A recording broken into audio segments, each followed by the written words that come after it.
Friends, ఇవాళ ముచ్చట ఏంటంటే మేము గోంగిలో ఎర్రమతల్లి కొడికి వెళ్ళినాము.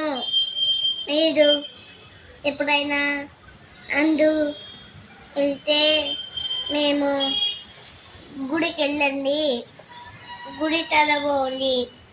మేమైతే దసరా చాలా బాగా చేసుకున్నాము.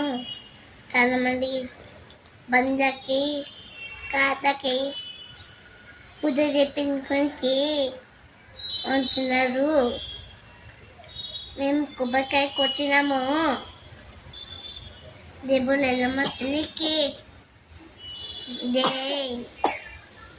గుడి వేర్ చాలా చాలా దసరా ఉన్నాడు. చాలా మంది ఉన్నారు గుడిలో. అంటే మేకలు కోళ్ళు కోస్తున్నాడు. అక్కడ గుడి అయితే చాలా నచ్చింది. మీరు ఎప్పుడైనా గుడి వెళ్తే గుడి రండి. ఓకేనా? Bye friends.